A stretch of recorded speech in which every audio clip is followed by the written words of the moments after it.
Well, hello there. Hello, hello. Hold on. Hold on. Hold on. So, it's not letting me start my video because the host has stopped it. I did not, but I will do my best. The same thing that happened the other day. Hold on 1 second. It's the same thing that happened the other day. It wouldn't let me change this to video. Hold on. Mm-hmm. What it does is when I scroll over it, it hides my ability to make your video show. It's the strangest thing. Can't remember how we fixed it last time. Maybe I could request it. No, it doesn't let me do that.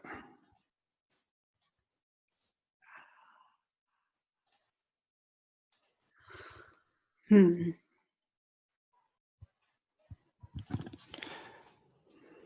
going to change you back to attendee for a second, and let's see if I can redo this. Promote to panelist. Okay, fine. Now you're a panelist, but it won't let me.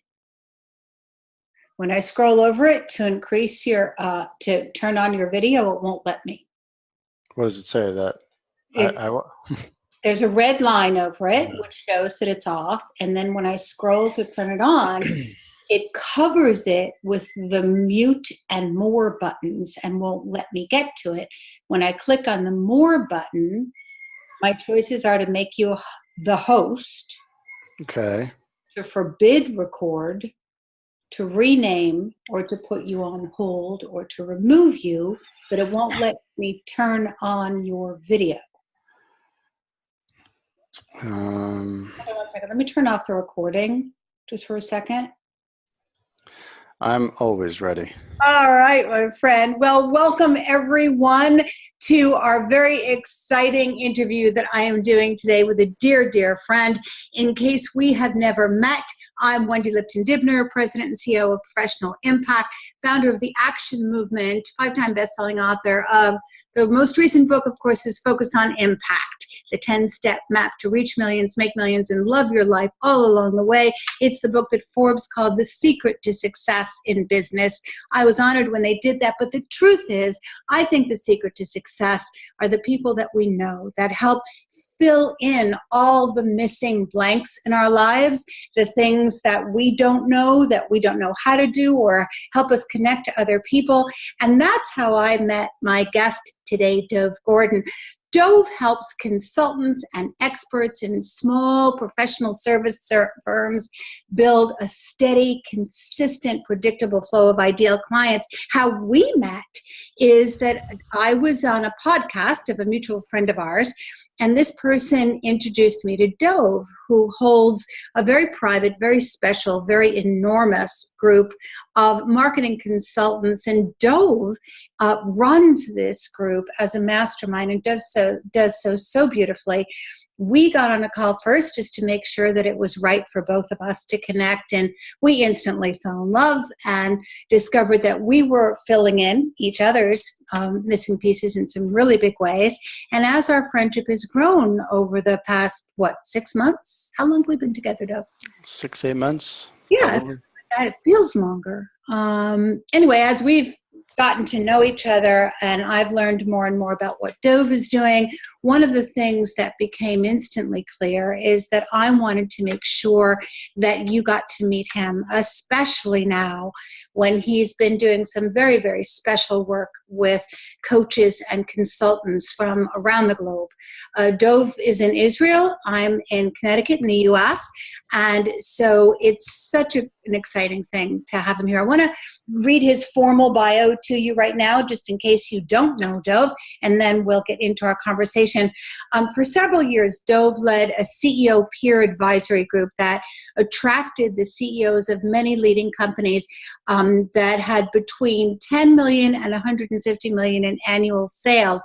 And at a number of these and other companies, Dove worked side by side with their senior management to reformulate their company's strategy or to redesign and develop their organization. So in 2010, Dove turned his attention to specifically helping consultants and coaches and other experts and professionals who really love what they do, but have trouble getting enough clients. And I know that is all of you. In fact, it's everyone, right? We can never get enough people who want us to help them. And so to make sure that you are with him and a part of this, I wanted to bring him with you. Dove helps them become what he calls alchemist entrepreneurs. And he does that by showing them how to keep things simple. And he's going to show you how to turn your skills into gold when you can actually mine the right people for you. So Dove, welcome. I am so glad we're getting to do this together, my friend. Thank you. I appreciate it. Appreciate you hosting. Anyone who doesn't know you yet, not familiar with your work, should definitely become familiar with. Just in the last 6-8 months, your generosity and mastery of your craft is, phenomenal. So I'll leave it at that. Genuine. So I mean, you I imagine have some questions for our agenda today. You got some questions. I'll answer them, and then we're going to. There are a couple of people I think that you've arranged for me to do some live coaching. Exactly. And let's do that. I mean, that's I don't even know what businesses they're in. Never talked to them, and there's no net, and but that's all right. I'll be your net. Don't worry. I'll be your net. Everything's going to be fun. I'm really excited for my community to know you. And for those in your community who are joining us, I'm excited to meet you. Thank you for being here. All right, so here's how this works today. As Dove mentioned, I've got some questions lined up for him, things my community is constantly asking, and especially asked about you, Dove. And then as we move on, Dove will coach 2 people. And also, I've asked Dove to talk about something new that he has started doing in the last few months on a very cool basis, something that expands on things he's been doing, for his entire career, but a very specific way that makes him more accessible to everyone. So I'm going to ask him to share that with us as well. So let's just dive right in, Dove. You ready? Always ready. All right, my friend. So I know that you're a very big believer in developing a simple plan, in not making marketing complicated, in not making it that we all have to spend all of our time and energy heads down in the computer trying to get our marketing out. And you're consistently doing that in a way that helps your clients attract a steady flow of their ideal clients, right? So my question to you is, what do you think are the top 3 ingredients of a successful marketing campaign? So I see it as more of a, there are three key steps, right? I'm hearing a little bit of audio coming back at me. I don't know if it's through your computer, but when I talk, I'm hearing it a little bit. Anyway, so I'll keep moving. So it's more of a series of steps as opposed to ingredients. That's how I think about it. But let me just say this. Let me take a step back. I'm going to assume that everybody here you're good at what you do, mastered your craft, and the question is, how do I get in front of my ideal clients, and how do I present what I do and talk about what I do in a way that leads them to instantly recognize that I'm different, instantly recognize that. Because we are all different, and somebody messaged me the other day on LinkedIn. Every day I spend a few minutes reaching out to some new subscribers. I wish I can get to everybody. So if you're an email subscriber and we're not connected on LinkedIn or Facebook, send me an invitation. Easier to accept than to hunt you down. And he shared some he's doing whatever he's doing, and he's like, we're different. Like everybody else, we're different like everybody else. We know we're different like everybody else. I'm continuing to hear feedback. Is anyone else hearing the feedback? Just so that there's a chat box, just so maybe you can put yourself on mute, Wendy, when I'm talking. All right. Let's see if that gets rid of it. And just, Yeah, the others are hearing it as well. Okay, we'll try that. Go ahead. You're on mute. All right. So where was I? And I find that a lot of people, and this really was my story for many years. Like I knew I was really good at what I could do. I knew I had the brains, I had the genuine caring. I had certain skills that I really was confident I can apply to clients in a broad range of ways. So I had that high degree of confidence there, but it was a far lower degree of confidence in my ability to communicate that, to get that across to the kind of clients that I wanted in a way that would lead them to stop, pause, and notice that they and I should have a conversation. We should talk seriously about doing something together. And over the years, I've come to understand that there are two paths to thrive as a consultant, as a coach, as an expert, a professional service firm. It seems to me, in my experience, there's the path of the charismatic guru, and then there's the path of mastery, and they're both legitimate. The problem is the path of the charismatic guru. Again, it's a legitimate path for those people who have the big, strong, outgoing personality. That's what we all see. That's what's most visible, and maybe 90% of the people don't belong on there because it's not their personality. They're not looking to become an online celebrity.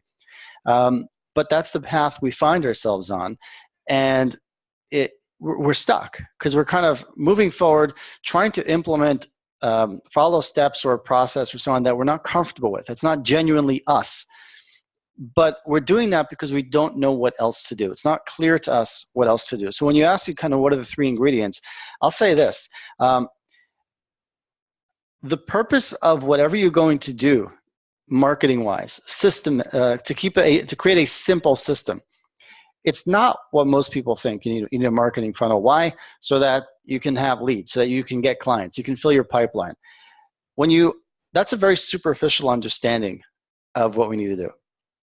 What we really need to do is we have to have a deeper understanding of the purpose of what we're doing. We're trying to help our ideal clients answer yes to 3 questions. And these are the 3 questions that you ask when you come across any opportunity, any marketing message, any sales message. I ask, everybody here, we all ask the question. We come across, it doesn't matter what tactic we use, because every tactic could work and every tactic could fail. It's an important point, which maybe we'll get a little more into if we have time. But the first question that your ideal client asks themselves is, should I pay attention? Is it interesting? It doesn't matter if it's a Facebook ad. It doesn't matter if it's an email. It doesn't matter if it's a talk you're giving at an industry event. It doesn't matter what tactic you use. The very first question they're always going to ask is, should I pay attention? Is it interesting? And the first job of your marketing and selling system is to lead them to answer, yes, that is interesting. And if you do that successfully, then instantly they have a second question. And the second question is, okay, you got me interested.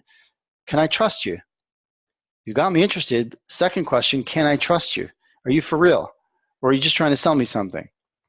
And the second job, therefore, of your marketing funnel, your marketing and selling system, is to lead them to answer, yes, I can trust you. I see that you're good at what you do and you actually seem to care. You're not just trying to sell me something. And that, when you successfully lead them to answer yes to that second question, instantly they have a third question, which is what you recommend right for me? Is what you recommend right for me? And at that point, you're in some kind of sales conversation. It could be a one-to-many webinar or a sales letter, or a one-on-one sales conversation, or you with a small group of executives who are together going to make a decision. Whatever the scenario is, the third question is always going to be, is what you recommend right for me? And at that point, the final job of your marketing and sales system is to lead them to conclude, yes, what you recommend is right for me. So I think of it, you can think of it as ingredients, think of it as the steps, but I think of it as, these are like the immovable kind of psychological obstacles or building blocks that we have to fit into place every single time, because that's the way our brains work. And it's not about what's the right thing to do, what's working today. It's not a tactical thing, and I know that we really resonate a lot on this, that it's a big thing. I think we're all overwhelmed here. I'm going to keep half an eye on the chat box. Do you feel like you're overwhelmed? Being overwhelmed with all the different marketing, the advice and so on, kind of, having some interaction and feedback is good. It keeps me knowing what to focus on. But generally speaking, we're all feeling there's so much information out there. And I find that, and this is my story for many years, and I still, like there's always a challenge, the next level of mastery. Anita says, yes, very overwhelmed. So what happens is we go out and we say, look, I'm really good at this or that. I've mastered my craft. I'm really good at whatever your expertise is. How do I get clients? And the problem is that the LinkedIn expert pops up and says, you got to be doing LinkedIn. And the Facebook expert says, you got to do Facebook groups. And the other one says Facebook ads. And the other one says, and it's endless. And we figure, okay, let me start. And we start and we make some progress. And then we hit the wall. And then immediately we fall into the 3 doubts.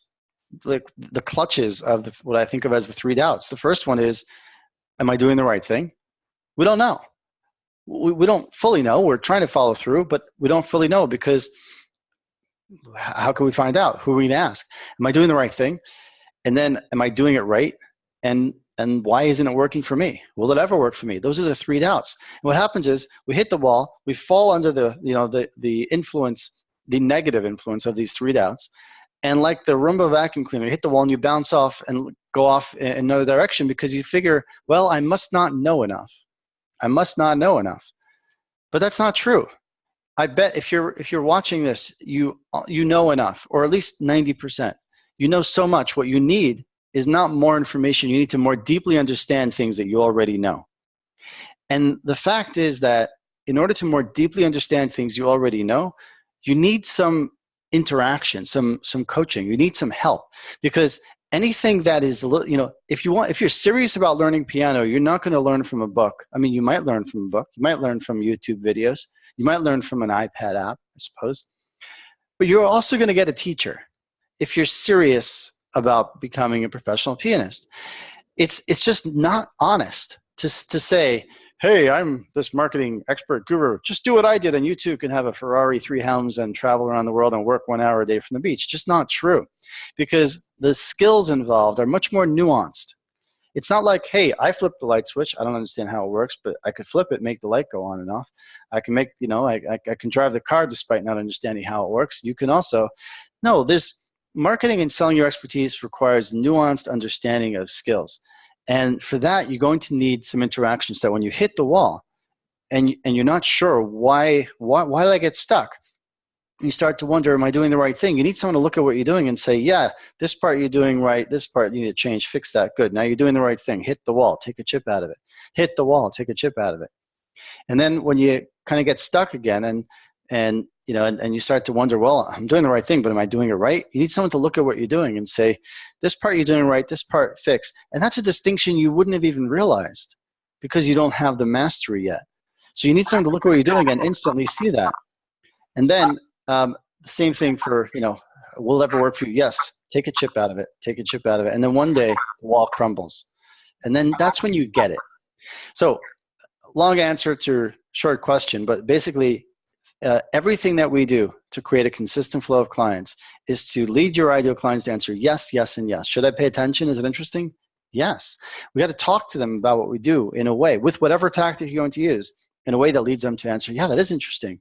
You just spoke aloud my problem in a way that makes me realize you understand me, you get me. But who are you? Can I trust you? Are you for real? Do you actually care? Oh, and then they have some kind of experience with you, and they come to see, wow, you do. You do with you or with your material, or it could be one-to-one or one-to-many. Yes, I can trust you. Well, what do you recommend? Is what you recommend right for me? And that's the third question. So those are what I see as the 3 steps, the 3 stages, the 3 building blocks, 3 ingredients in creating a marketing and selling system. And to keep it simple, and that last point, to keep it simple, if you put in place, you don't need to be doing lots of different tactics. If you need one piece in place, so to speak, to lead to help them answer yes to each question.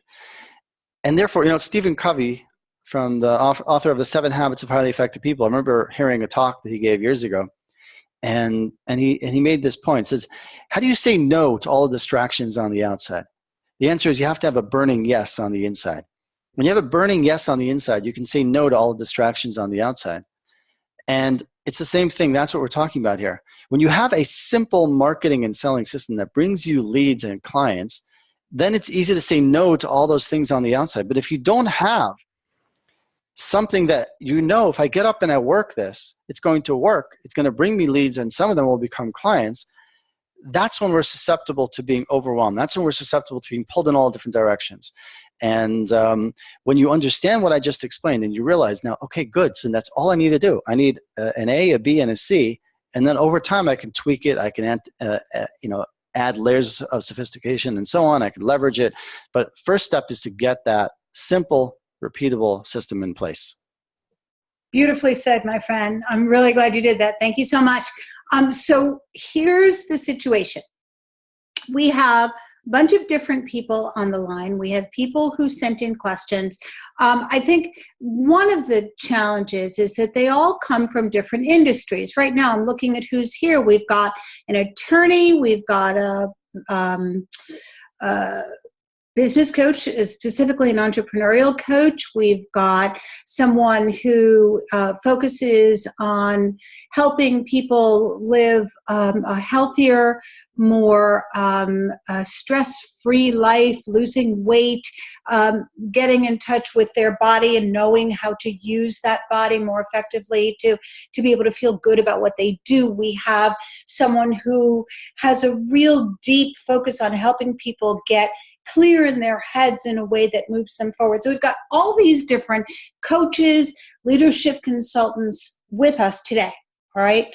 We've got like 30 people here, and of those 30, we've got more who are going to be listening on Facebook. So because of that, we've got so many different industries. Is there any one industry that you find more difficult than any other, and what would be your tip for that one? I don't know that it's more difficult for anyone. We're hearing the feedback again.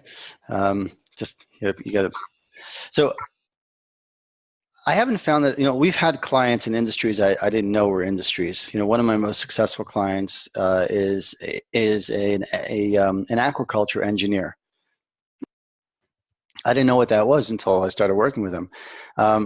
And before that, he was working. He'd been studying Google AdWords and was using that and so on. We helped him with a number of different things, like three key foundational things that made a shift. And now he's gone from working 2/3 time and doing this on the side to where he's got a $2-3 million a year business. I got him up to about $500,000, and he worked with somebody else that we both know who helped him scale beyond that. Good guy, great guy, and she's good too, very good. Anyway, but he still uses what we did. So we did that. I actually connected with a guy who just the other day who's got a small chain of shoe retail stores, and I messaged him and I'm like, "Hey, you got my manual? It's not really written for retail. What's earned your attention?" And he shared two things. First of all, the principles apply. It's a question of how to apply it in his situation, which is true. And the second thing is that he's starting a consulting business. So, the application applies as well. My focus is on people who have services or where there's an expertise component, educational component to the product that they're selling. I would say I'm sure the principles apply if you had a new brand of ketchup. I'm sure the principles apply if you were, let's say, running a tourist site, let's say on the island of Sicily or somewhere where most of your business was coming from people who were in the area, or a restaurant like that. I just don't have any personal expertise in figuring out how to apply it in that situation. But professional service firms, it's not so much a matter of what's the hardest. It's a matter of, because it's a question of how hard is it to reach the people. So if you're looking to target very high level CEOs and so on, so you need a combination of creativity and tenacity. If you're looking to reach smaller buyers, but a lot of them, you're also going to need creativity and tenacity, because both ends there's an onslaught from everybody. So I think it's really a question of what do you want? Who is the audience that you most want to serve? And then stepping back and saying, how could these principles, the basic ways of thinking that apply universally, how can I apply that to what I'm trying to accomplish? Good. So on that note then, what I'm going to do is I'm going to bring in your first coaching person. So this person is actually part of a team, and let me make sure I can find her. There she is. One second here. All right. Oops, I think I did the wrong person. Wait. Hold on. We've got two different Barbaras on the line. Okay, Barbara, is this the right Barbara? Can you hear us? If you're talking to... Oops, wait, hold on, you're muted. Okay, go ahead and talk again. Hi, Wendy, it's Barbara Horman. Oh, good. All right, hi.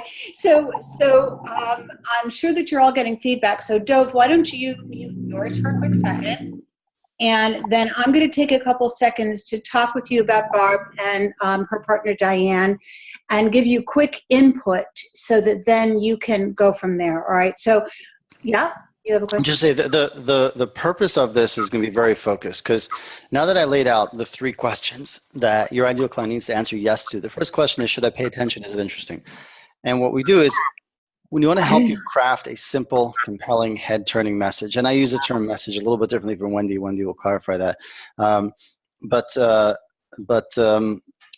what I want to try to help you with. That's an area that we're very skilled at. It's an area we work with our clients on. I think only once or twice before have I actually done this type of work for free, all right? I'm happy to do that for Wendy's group and those of you from my group who've joined us. So that's what it is. I'm going to try to work with you in a condensed, laser-focused type of way, move you along as fast as reasonable progress in this limited period of time. But that's the specific focus of what we'll be doing.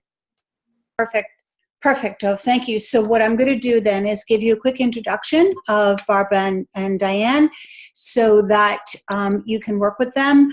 As Dove mentioned, Barb, we have a different sense of message. So where we've talked about and move people to action, the importance of having a final message that we give to people that helps them deeply in themselves to say, oh my gosh, you're the person for me, and thank you so much, and that it's a function of a lesson that you learned that led you to do what you do. Dove's definition is much more general. It's about what people need to know about you to help them think you're interesting and that you're the one to help them. So it's exactly what we've done to move people to action. But now he's going to help customize it for you on a slightly different level. So I'm going to mute myself. I'm going to let Dove work. Dove, Barb, and Diane are the 2 nurses that I told you about earlier that have established an extraordinary business where they're helping people to reduce stress, to live a healthier, happier life, to bring wellness and weight loss and body work into their worlds for better health. And so this is much as you need to know from me. I'm going to let her take over from there. And if you need me, just let me know. I'm going to mute in the meantime to make it better for you guys. Yeah, okay, got it. Let's see. All right, first of all, I want to give a couple of examples so you understand what I'm looking for. These are some examples of messaging that we've crafted with some clients or for them with, well, interactive. We don't kind of do it on our own. We can't. But you know, there's, let's see here. You know, somebody, a business consultant. I lifted, pulled out a few examples here. A business consultant who was struggling to talk about being a business consultant. What he moved to, now he talks about how he helps companies who need to raise their fees but are afraid they're going to lose business if they do. All right. So one thing that we notice right away is that he's focusing on a very specific problem they have and don't want, result they want and don't have. Because the first question that your ideal client needs to answer is, should I pay attention? Is it interesting? And the first thing that we need to do is recognize that people are interested in 2 things. If you talk about a problem they have and don't want, they'll be interested. If you talk about a result they want and don't have, they'll be interested. If you talk about your methodology, if you talk about your experience, talk about all the other things that are not a problem they have and don't want, and or a result they want and don't have, they're not going to be as interested. So what we want to do is get to a point where we have a simple, compelling message because it's rooted in a simple problem they have, they want, result they want, don't have. Another example from a client who is a consultant, who is an expert at industrial baking of buns. Right now, I didn't know that was an industry or an expertise, just like I didn't know about aquaculture engineering. But that's what he does. After working for McDonald's for many years, he went out on his own 4 years ago, and now he's working with us in our UA Force Be Reckoned With program and our Force Multiplier after that. So we helped him clarify, instead of what I forgot exactly, a very kind of technical or lame way of describing it. Now he says we help industrial bakeries who have intermittent production issues to achieve long, uninterrupted runs. And again, we notice he's not talking about what he does per se as his expertise. He's talking about a very specific problem his ideal client has and doesn't want, result they want and don't have. And he's been so busy lately that I have to be nagging him for updates. So that's a couple of examples. I got so many more, but I want to stay focused. So Barbara, what is it that you do? I'm going to take some notes over here. In your words, what do you do? Okay. As Wendy said, Diane. I'm sorry, Diane. Okay. Right. As if somebody asks you today, what do you do? What do you say? We assist people who are stressed, reduce their stress. If they're overweight, to lose weight. We have a couple different avenues that we work with people. We work with energy, doing Reiki.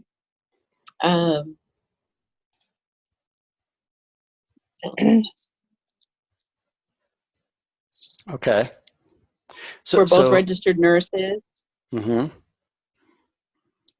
Okay. Okay. So if somebody asks you, what is it that you do? This is what you say. And I'm sorry, your name was Diane. Barbara, was it? Barbara. Barbara. Yeah, Barbara. I think that's how you spelled it. Yes. Okay. All right. All right, great. So what I want to ask you is, what are the, but let me, before this, do you feel confident with that message? Do you feel like you're getting across to the ideal client what you can do for them? No. Okay. All right, fine. I wanted to know that because if it was working, then there's no reason to improve on it, right? If you're comfortable with it. And there are two things that a message has to accomplish. Number one, it has to be, you have to feel confident and clear as the bearer of that message, because clients are drawn to confidence. So you need a message that you feel good about. And number two, it has to meet the criteria we talked about before, has to get their attention and interest. So the very first thing we want to do is, are you talking about a problem they have and don't want, a result they want and don't have, or are you talking about a solution? And we talked about this, problem. Well, actually, hold on a second. Let me pull up. I talk about filters. Here they are, right?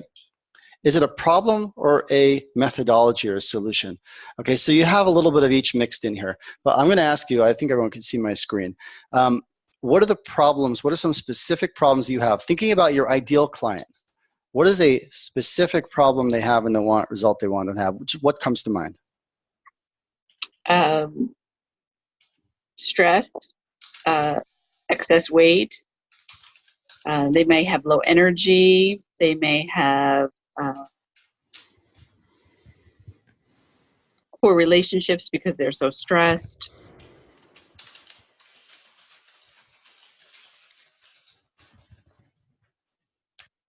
All right, because of time, I'm just going to jump in and we're going to work with one of these, okay? So pick one. If you had to pick one of these, which one would it be? Stress, excess weight, low energy, poor relationships due to stress. What would, like, your ideal client, you'd love to work with people who had one of these. And by the way, just to be clear, a lot of people are afraid to pick because they think, well, if I only talk about this is one of the reasons people are not heard. If I only talk about the stress or excess weight, people won't know I can help with stress, or the other way around. We have to pick, because in order to enter the conversation going on in the mind of your ideal client, we have to talk about a problem they have and don't want, a result they want and don't have. Otherwise, they won't even hear you. Okay, so, and this will become clearer over time. So if you had to pick one, which one would you probably pick? Let's choose excess weight.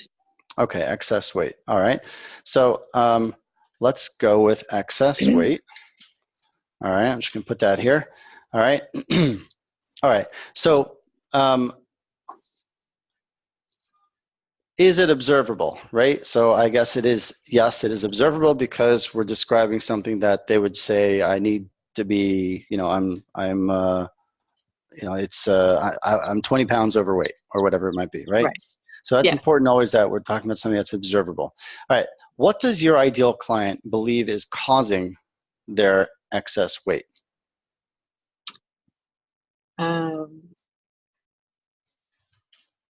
They probably believe that they're not eating the right things, that they're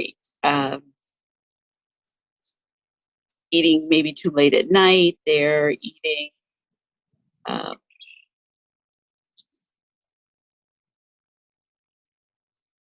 not exercising enough. I would say those are the top three. Okay. And not eating the right things, eating too late at night. Okay. Why? Why do they believe they're not eating the right things? Why do they believe they're not exercising too late at night? They're eating too late at night and so on. Because they've tried to lose weight before and it hasn't worked for them. Okay. So I'm going to come back up here. I'm going to clarify this is I've tried to lose weight before and it hasn't worked for me. Okay, you see what I'm doing? I'm defining the problem more clearly because it's not excess weight, right? We're drilling down, we're peeling off a layer. Excess weight is just the superficial. And this is where, like, if you talk about help people lose weight, now you sound like everybody else. But if we can peel off layers, we're going to get closer to meeting your ideal client where they are in their mind. And then you could more successfully speak aloud what they're frustrated with. And when that leads them to feel, wow, you get me in a way no one else does. Okay, so I've tried to lose weight before and it hasn't worked for me. Is it observable? Yes, because I lose and I gain it back. I lose and I gain it back.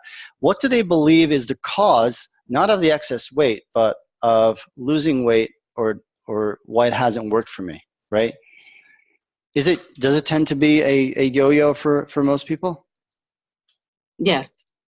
Okay, so as I tried to lose weight before, it hasn't worked for me. We're trying to get specific as to what does this look like, right? It hasn't worked for me. Was it observable? Yes, right? Because Yes. I lose weight and then gain it back. Is this correct? Yes. Okay, great. So I tried to lose weight before, it hasn't worked for me. I lose weight and then gain it back. What does your ideal client believe is the cause? It doesn't, not what you think. You're the doctor, the nurse, right? Not your diagnosis, but their description of what they think the reason is. What did they believe is causing them to yo-yo like this? They don't stick to the new way of eating. They go right back to eating the way they had been eating before. Okay. All right. And what do they believe the reason for that is? It's easy. Sorry? I know. Somebody else was talking. Somebody else is unmuted. Okay.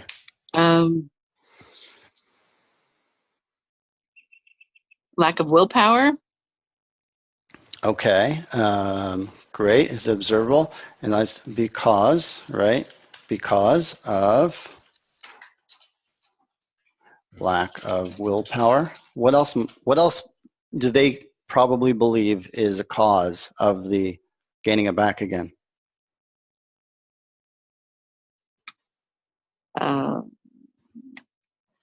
The new diet felt too restrictive for them. Okay. All right.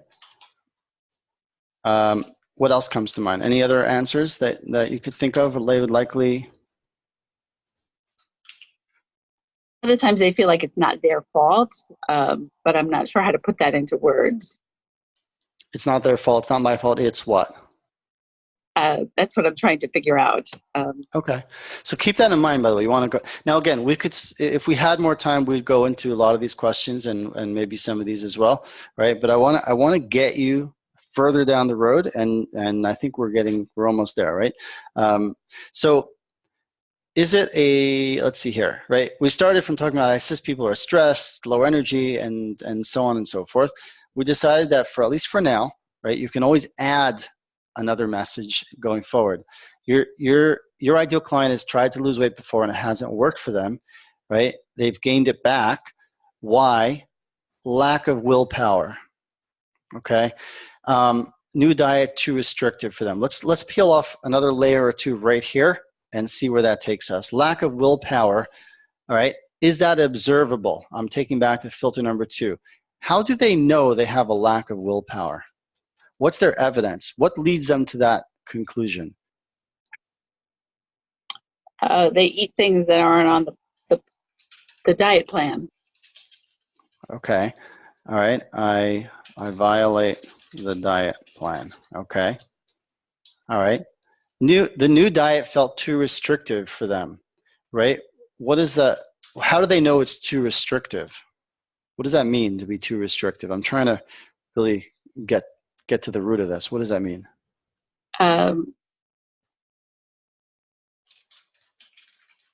Things that they like to eat or want to eat aren't on, like potato chips or things that the unhealthy foods they're missing.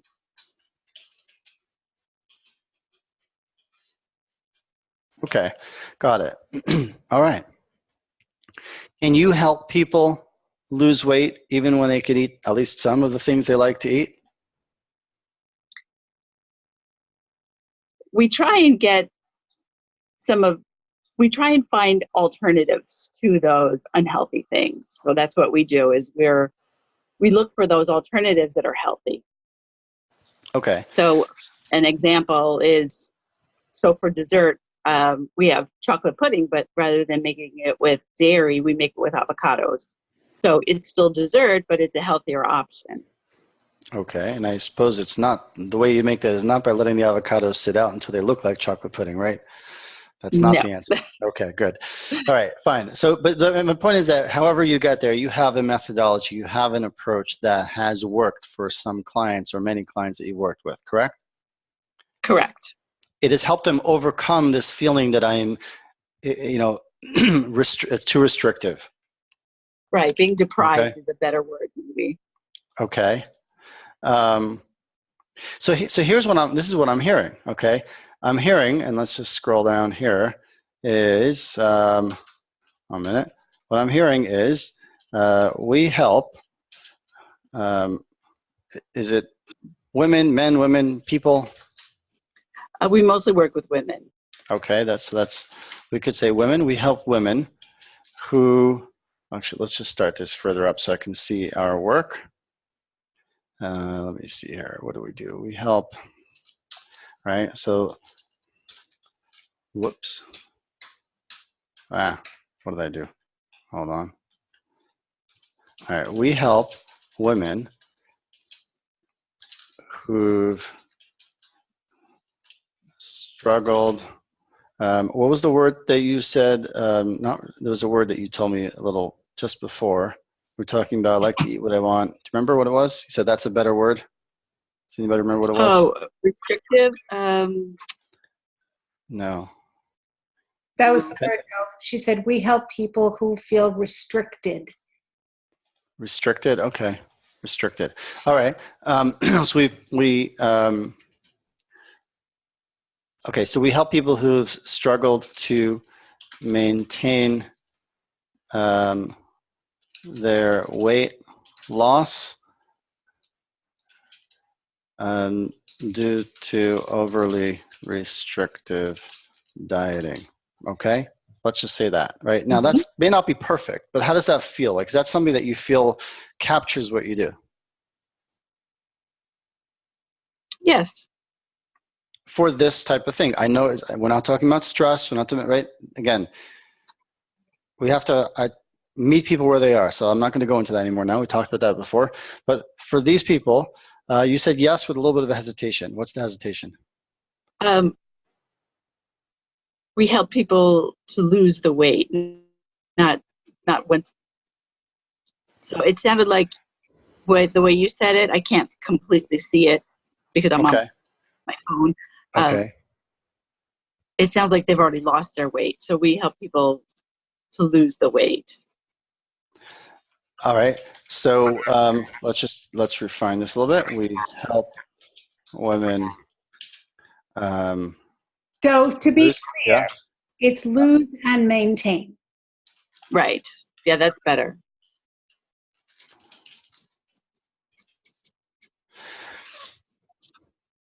I'm trying to figure out how to see.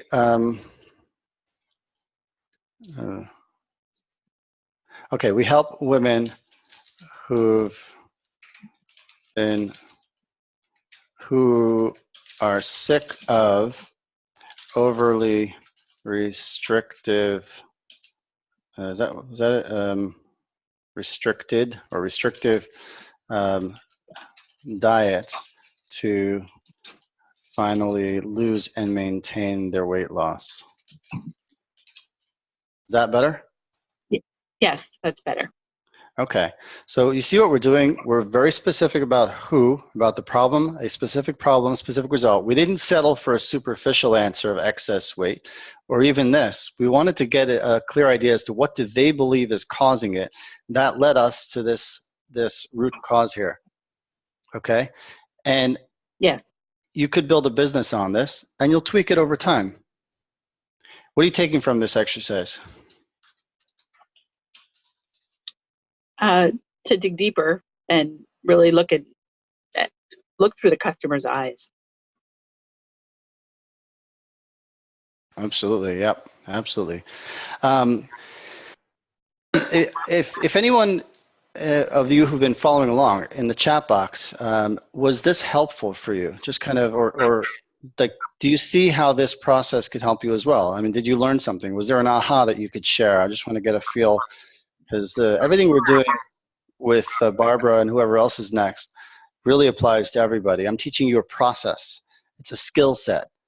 And, you know, all right, good. We're getting a, Debbie says, super helpful. John says, great job. Ronald says, yes. Donna says, yes is great. It's like an interview. Okay, yeah. All right. All right, excellent. Let's keep moving. So, Barbara, let me know how it goes. What? Good. I was just going to say, Okay. Say to Barbara. Barbara, do you have any Yep. questions before we go back to the group? No, I thank you so much, Dov and Wendy. My pleasure. And thanks for speaking up, for volunteering. Takes courage. Thank you. All right, cool job, Dove. Nicely done. So what we're going to do now is we're going to run into one last piece of this, because what you're doing with Barb, obviously, is what you do. I mean, it's part of what you do. It's that you help your clients who love what they do. And Barb and Diane, and if we had any time, we would try, and we're going to try still and get Ron in just for a couple of minutes to make it quick. But we help Barb and Diane because they love what they do, right? And that's what you guys love to do. You love to work with coaches and consultants to help them find their ideal clients. And once you set up their messaging, what do you do next typically when you work with them? As I see it, there's the most important thing, and we have a program called You a Force to be Reckoned with. Again, mute yourself. There's that feedback. I know it's frustrating.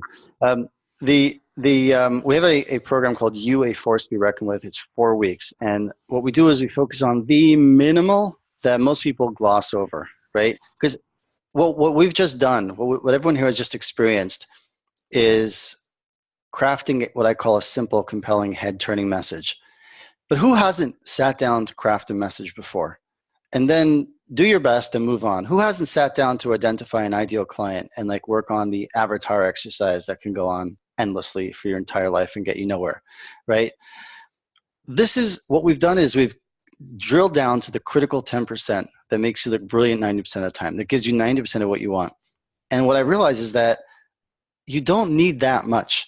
But just like, if you hit the wall and bounce off, you're not going to get anywhere. You're not going to take the chips out of the wall. The wall will never fall, because you need someone to work with you on this, to take you step by step through the basics. Mastery is found in the basics, not in the fancy, highfalutin, overcomplicated. Simplicity is hard. And what you need is you need a simple, compelling message that appeals to your ideal client so that you get their attention and interest, and they answer, yes, that's interesting. Yes, that is interesting. And then instantly they have another question is, can I trust you? Are you for real?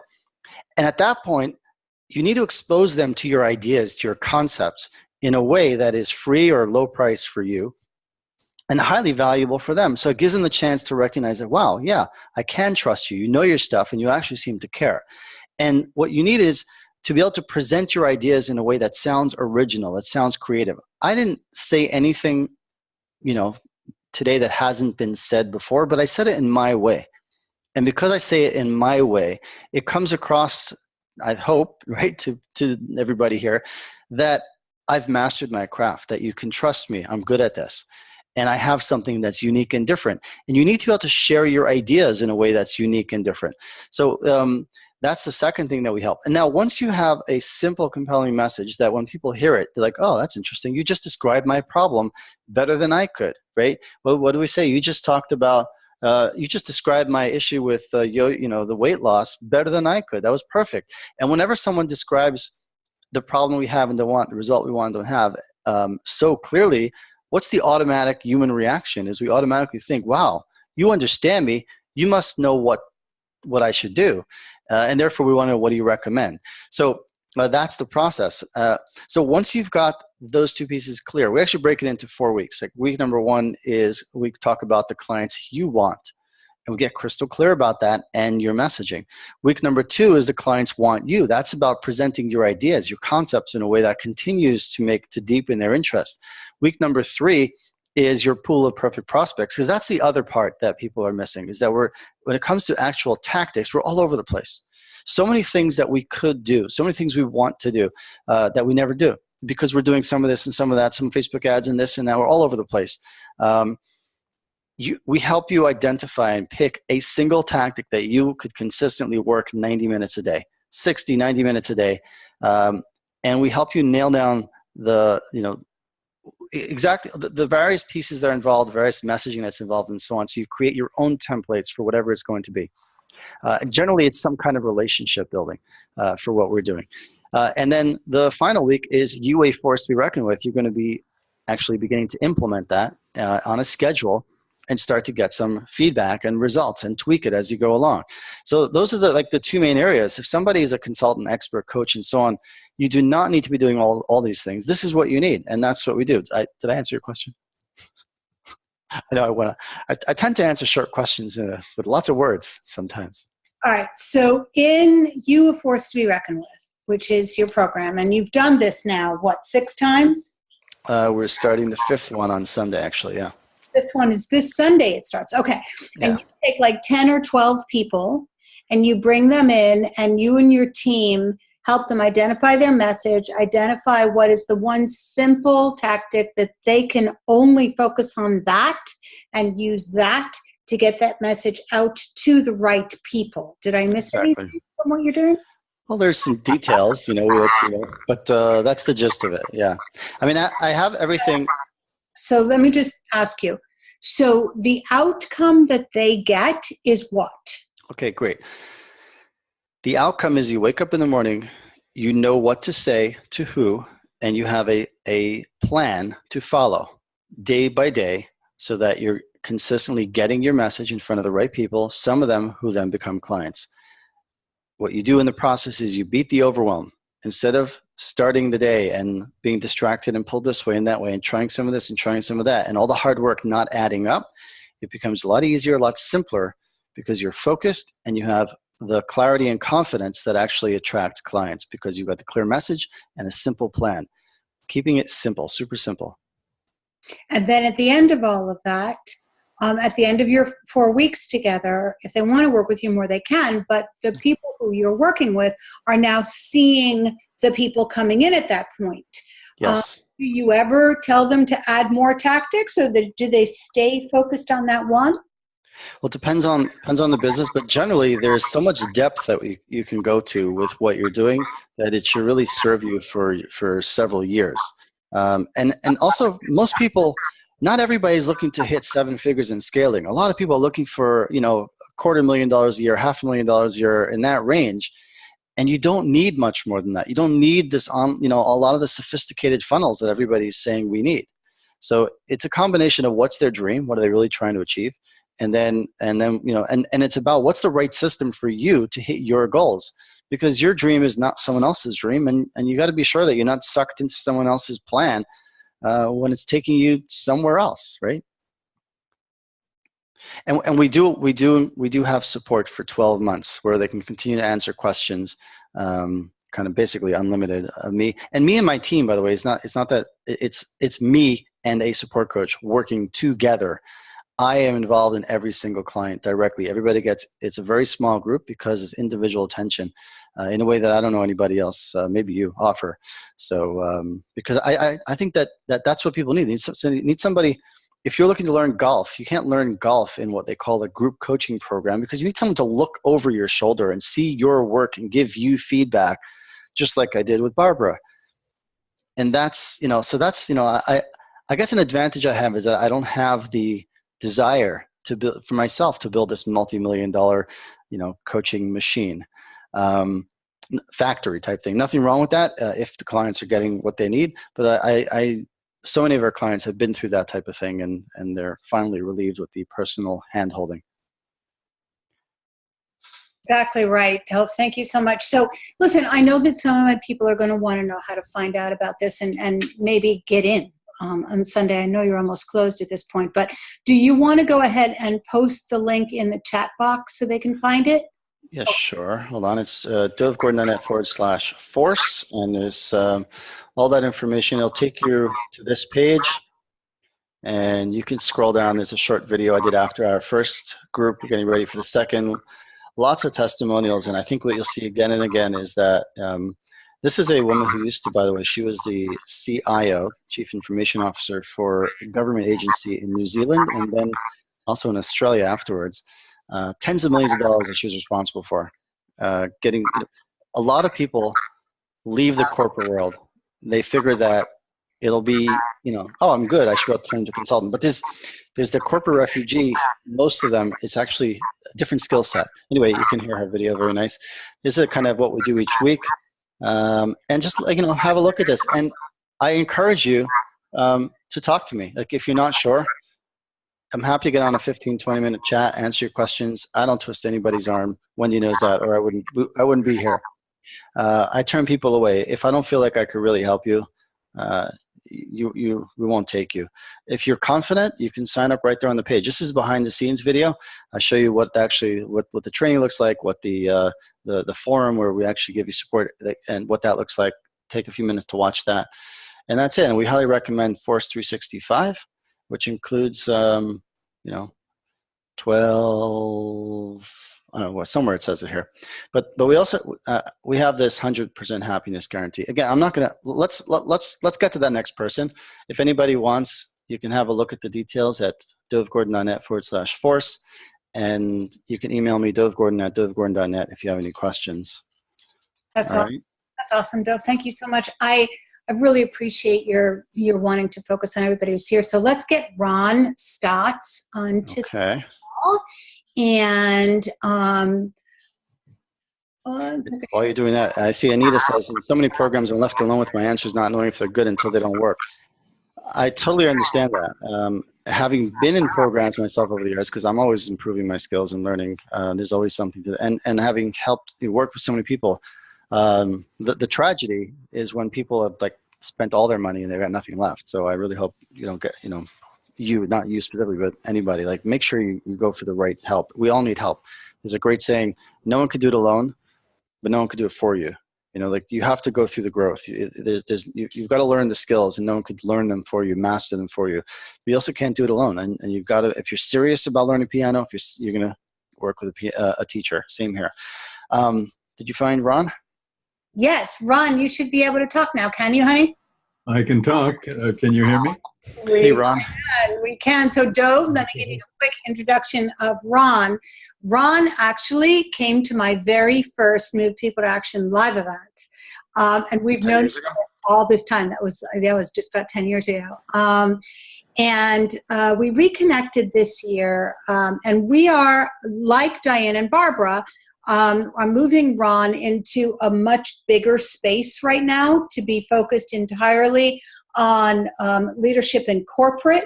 But in the meantime, over the last 8 years, Ron has been working very exclusively with people one-on-one. And so what I asked him to do is to work with you for messaging on that, so that the people who still want to be able to find him for his private workshops can, in the meantime, while we're building this other big thing. So I'm going to mute myself, and if you need me to help shorten the conversation, just call me back in. I'm here. I'm not going anywhere. Okay. All right. We have up to another half hour. We're going to aim for less, but we have up to 90 minutes. Is that what we said? I think we said, right? Right? Okay. Yes, Ron. All right, great. Ron, if someone asks you today, what do you do? What do you tell them? And I assume you could see my screen. I can, yes. I help leaders create a collaborative organization that fosters greater teamwork. You help what? You help what? I help leaders create collaborative organizations that foster teamwork, empowerment, and accountability. Organizations that foster teamwork, empowerment, and accountability. And accountability. Okay. All right. Very good. Are you comfortable with that? Do you feel like it's working for you as well as you'd like it to? No. Okay. So then we have work to do. All right. Excellent. All right. And I think this, I see you also found the last one to be helpful. You wrote that in the chat. I see. Right. Yeah. Yes. Okay, good. So what did you learn so far? Like what jumped out for you? And maybe we could build on that. Really getting very specific and clear on their problem. And I tend to go towards what the solution is rather than what they see the problem is or what they're experiencing. And so that's just, not that I haven't heard that before, but I think I actually heard it this time. I'm so glad you said that, because that is the point. And this is like, that's the point is it's not more information that we're missing. We need to more deeply understand the things we already know. I said that earlier, right? You see that? Yeah. And we get that from interacting with somebody who's mastered what we're trying to learn in such a way. So that's great. All right, excellent. All right, let's see. Okay, so what are the problems they have and don't want, the results they want and don't have, that you could help solve? They're usually, in a general sense, having trouble handling all the change and complexity in today's world, corporate world especially.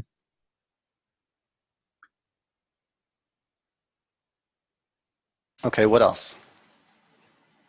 Usually feeling stressed, unable to get the most out of their teams, and any sense of that? Yeah, just they're looking to kind of, most of them are aware that they want to switch from that old competitive model to a more collaborative model, and they don't recognize that they're in their own way, so they tend to look outside of themselves for what the problem is, and that's usually looking at the organization or the people in the organization.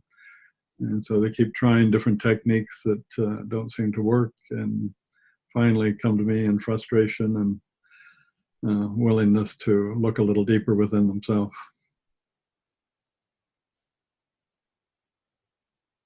I'm sorry, I'm back. Excuse me. Right. So we could probably go on, but let's work with what we have so far to time constraints. All right. So if you had to pick one of these, which one would it be? Well, the simple one is they want to get more out of their team. So let's go with that. That would be this one, right? They want to get more out of their team. Okay. All right, great. Now, as of today, they're frustrated because they're not getting more out of their team, right? What are they observing, right? Filter 2 here. What are they observing that they don't want to be observing? What do they want to be observing that they're not observing? And the answers to that will help you and I understand, because they're not seeing what they want to see and they are seeing what they don't want to see. So that leads them to conclude, I'm not getting the most out of my team. What are they observing? Was that clear? They don't, yes, they feel like their organization or their team really don't.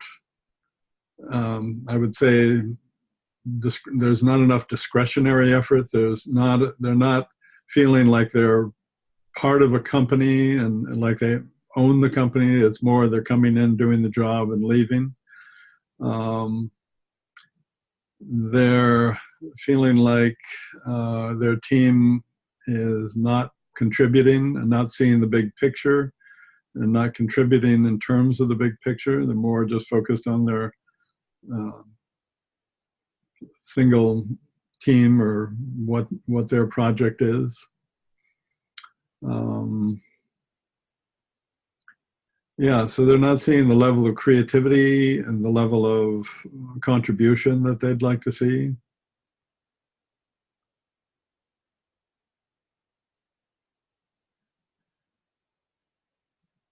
And they're not seeing the level of communication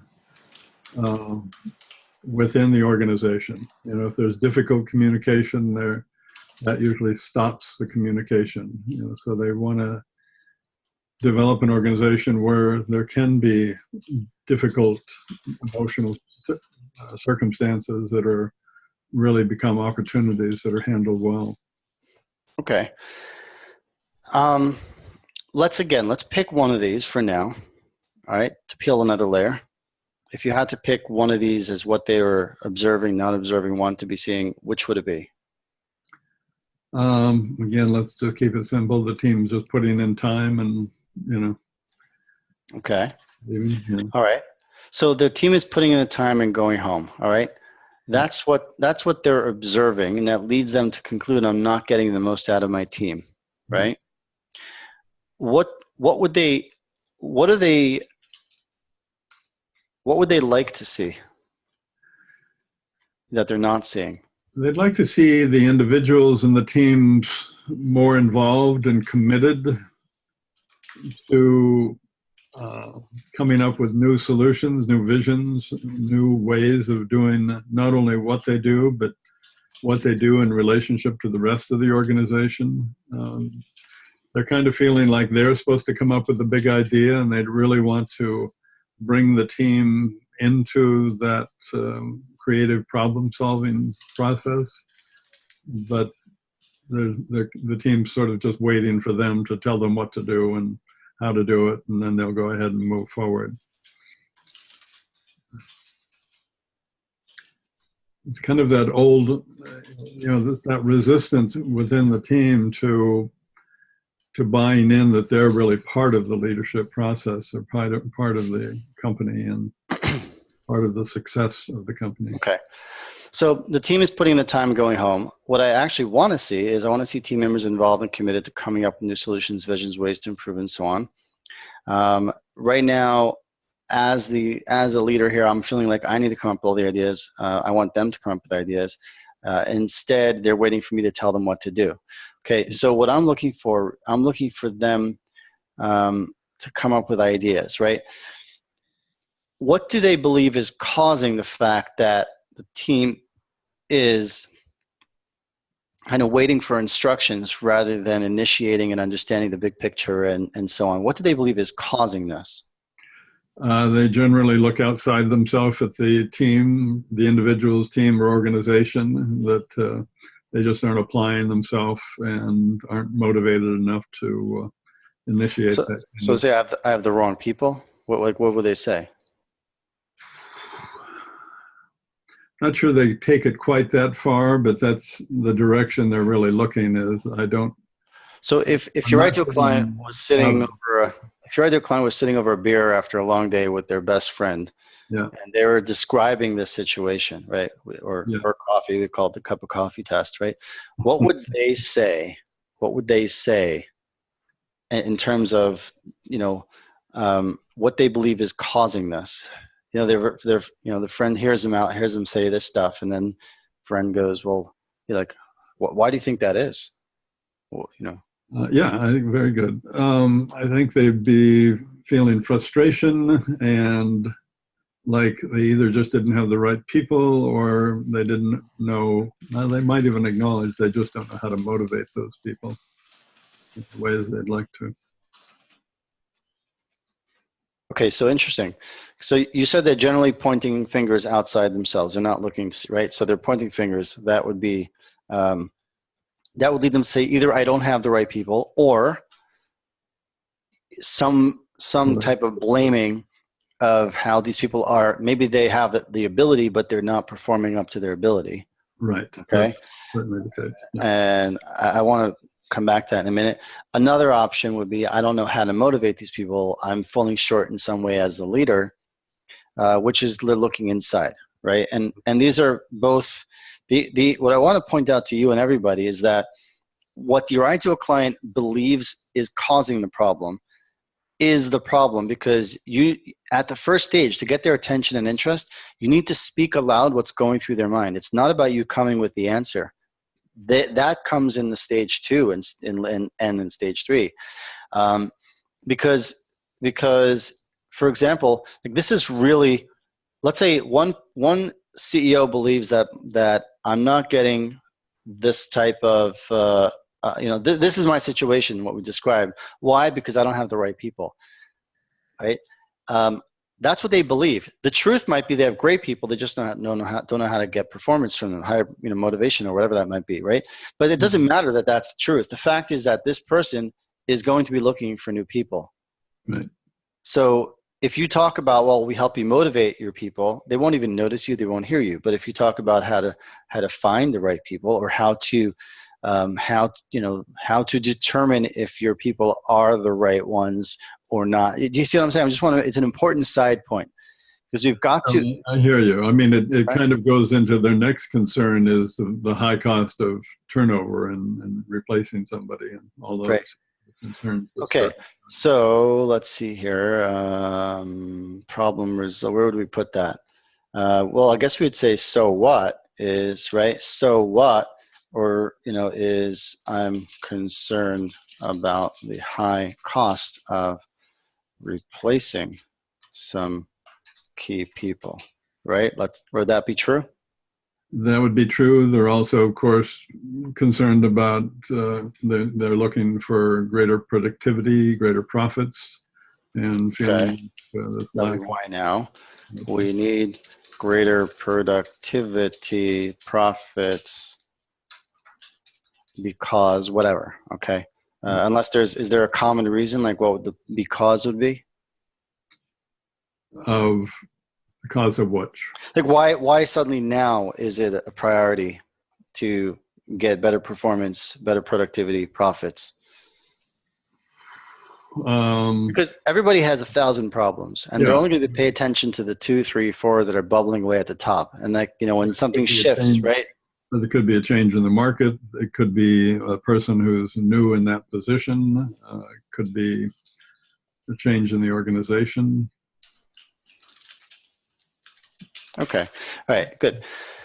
So let's just quickly recap here and stay focused here. I'm trying to keep an eye on the clock here. All right. Unable to get the most out of their teams, which means that, I feel like I'm coming up with, I want my team to be initiating, to be making suggestions that we then follow through, and as a company, and as a result, we have greater productivity and profits. Yeah, right. They feel like their job is on the line if they don't, okay, motivate these people to do that. All right, my job is on the line if I don't get better results fast. Into their personal life and their wife and their kids, and which could also be an answer for why now, right? That could certainly fit in both categories. Mm-hmm. All right, so let's see here. Okay.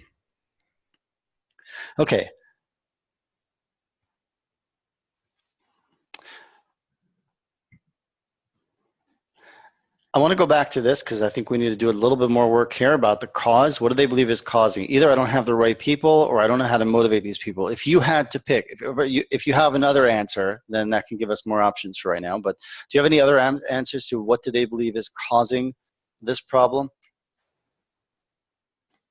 Well, I certainly see them looking at whatever the next shiny object is. They don't have the right manufacturing tool. They don't have the right marketing tool. They don't. And that would be leading to this problem here of the people not initiating, not coming up with suggestions. That's true. No, I would. So what else might they answer to what's causing what we described here?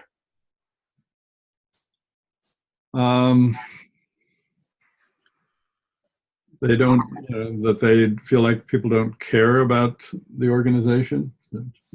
Okay. Employees don't care about it and aren't motivated. Yeah. Okay. Why don't they care? Why are they not motivated? Not your answer. What would they say? Yeah. That's where I get trapped. They're just there to make money. It's just a job.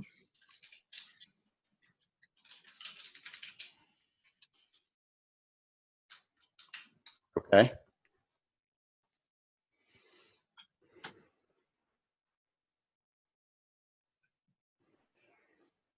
Okay.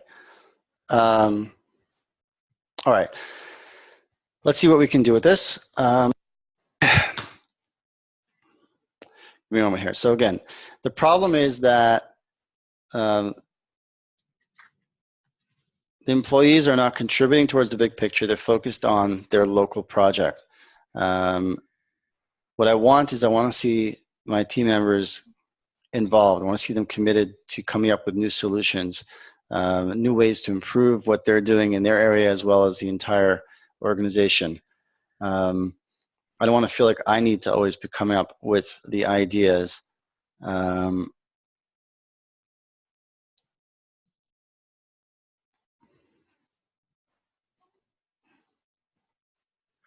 I interrupt?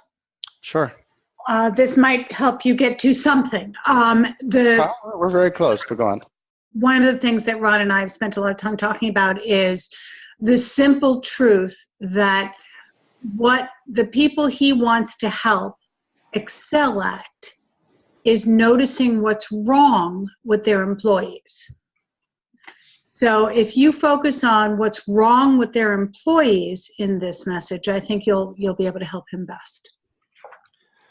They focus on what's wrong with their employees. Okay. So it's not. So what would they say? What would they say is wrong with their employees, for example? For example, they're more interested in their phones. Okay. They want longer breaks. They want more time off. They want more supplies. They think okay, got it. My job. You got it. I think okay. All right, but let's just see here. Basically, there's okay. What do you do, Ron? I help leaders. Okay.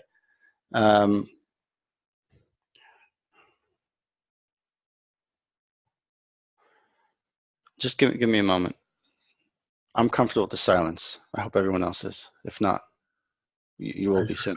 All right. Let's see.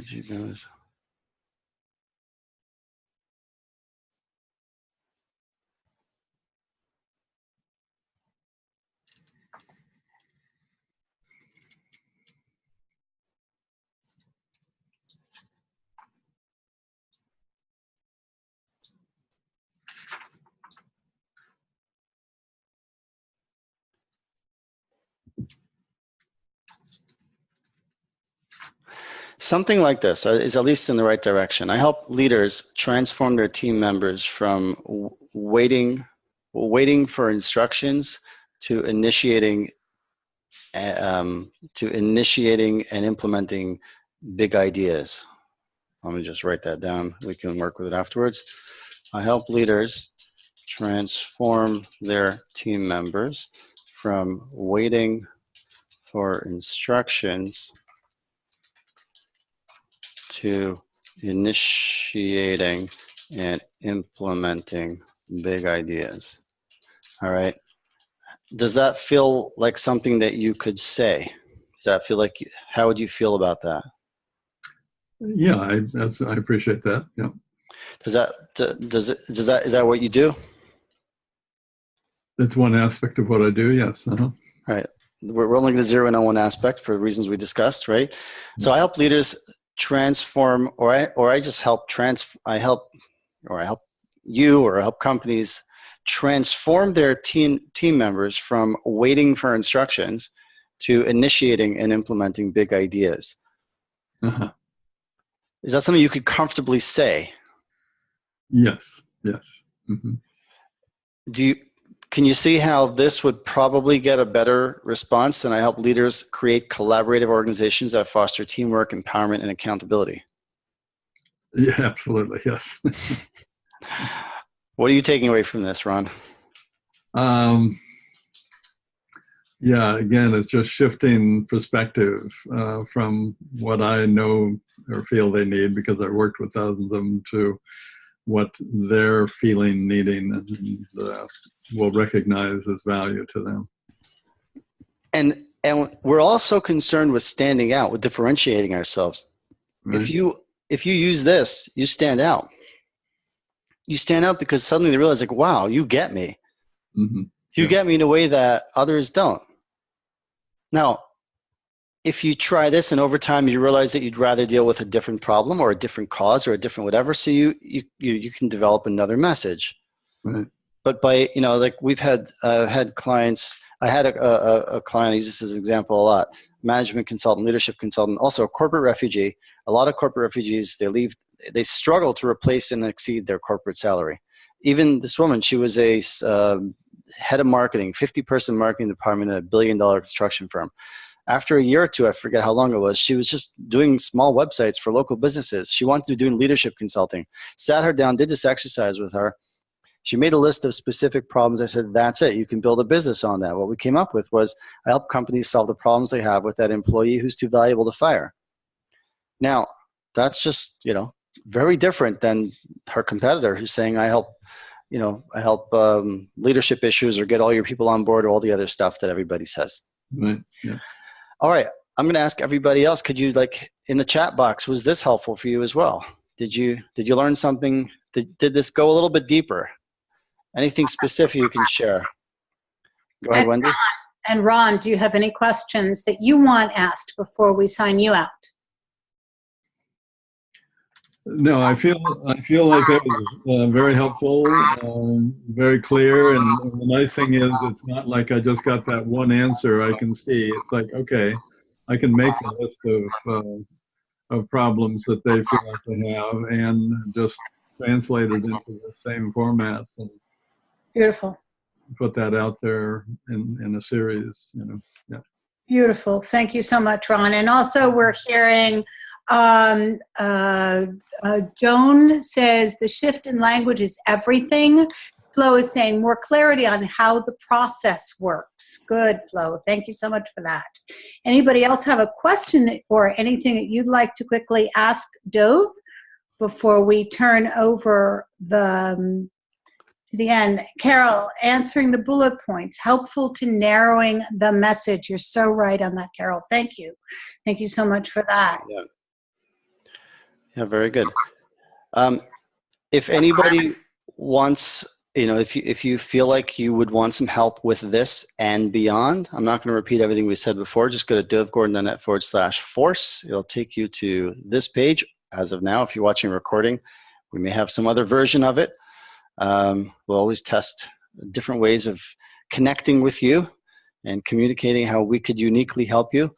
But that's what it looks like now. And then, if you want to talk, if you're not sure, you can email me, dovegordon@dovegordon.net, and we'll schedule a time to talk briefly. If anyone has any questions, Wendy, I've got a few more minutes. If someone wants to verbally ask a question, request to be unmuted, I think there's you can raise your hand somehow on your end. I don't know what it looks like on my end here.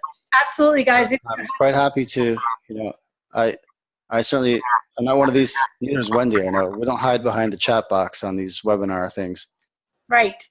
So you guys, if you have a question, go ahead and raise your hand, or if you're on a phone, call again. I don't know how you do that. Throw your phone at us.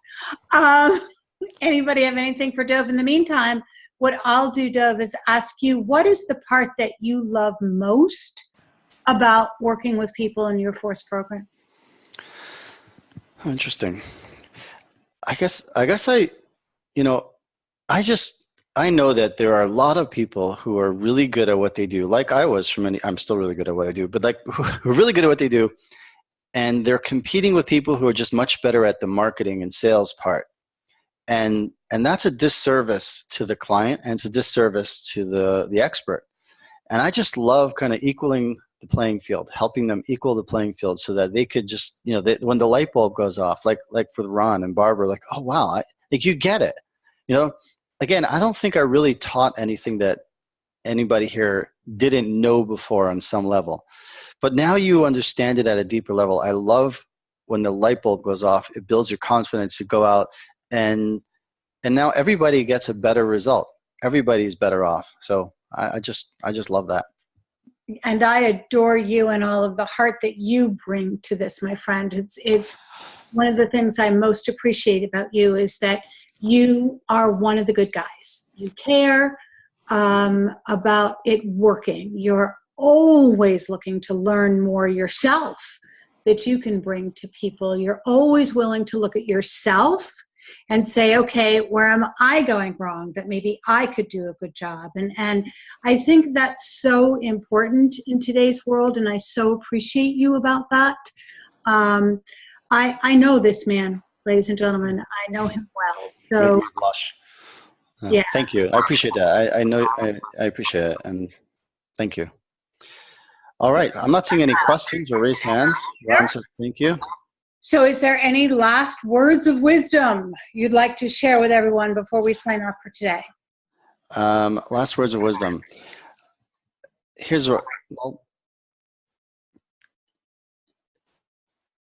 the mess that you think is yours, everybody has a mess. The perfection that you're seeing or the seeming perfection of others, it's not true. And so many of the people who are struggling along the lines of what we did, I appeal to certain kinds of people. I'm not here for everybody. But if you've been stuck on the path of the charismatic guru, you belong on the path of mastery, which we can talk a whole other hour plus about. A big part of the self-doubt that creeps in is thinking everyone else, that third question, why isn't it working for me? Will it ever work for me? It seems to work for everybody else. It's never as perfect as it looks on the outside. And the fact that you're facing some struggle, the fact that things aren't working as quickly or as smoothly or to the level that you want does not mean there's anything wrong with you, the person. It's just your process. And so don't beat yourself up. Just say, what can I learn? How can I get better? Who can help me get better at that next piece so that I can put it in place? And again, like I said at the very beginning, commit to get the help that you need. There's just no other way to do it. If you're serious about playing piano, you're going to work with a teacher. If you're serious about building a consulting and coaching expertise-based business, you've got to work with somebody on the outside. It is almost nobody can do it on their own. It's just the way it is. I mean, I've probably spent close to $100,000 in my own coaching, and over the last, about 90, I calculated a few months ago, over the last, 12, 15 years. If you're running a business, there's a cost, and either the cost of continuing to struggle and then having regret at the end of your life, or the cost of follow your gut. You've got to listen to your gut.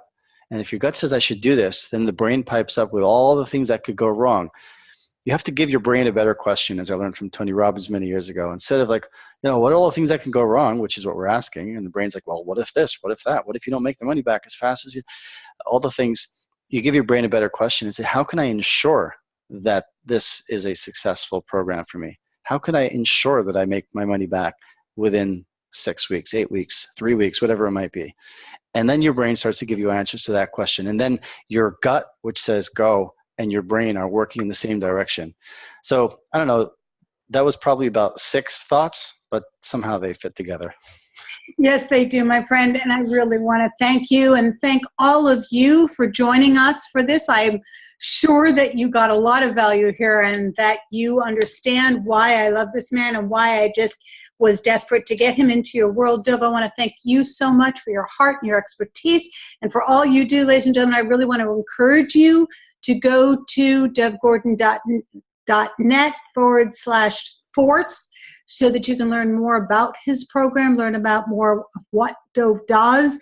If this isn't right for you at this time, be sure and get on his list so that you can learn more and more about him and hear more from him. Carol says, yes, yes, yes. Thank you, you guys. If there's any kind of love or thanks you want to hear for Gove right now, now's the time. Put it in the chat and let him hear you so that he knows that you're here. Dove, thank you so much. And there is right there a link for you guys to be able to sign on. If you want to chat with Dove privately for a 15-minute call, you can go ahead to his Calendly link. It's right in the chat here. For those of you who are listening and not signed in, it is calendly.com/Dove Gordon /15, the number 15 min, M-I-N for minutes. And we will put that on the Facebook link as well. Thank you, Wendy. I really appreciate your hosting. Thank you, everybody. Thank you, Carol. And Barbara wrote, thank you. This was really great in the Q&A box. So thank you. Appreciate that. All right. It's we are less than a minute at our max, and I think that's the perfect time to stop. Just what we said we would. It is, Dove. So, ladies and gentlemen, I just want to remind you that life is far too short to settle for less than you truly want in your business or your life. So please wake up every single morning, focus on impact, move people to action, and make a difference in every life you touch. Thank you, Dove. Thank you, all of you. And we'll be in touch soon. Bye-bye.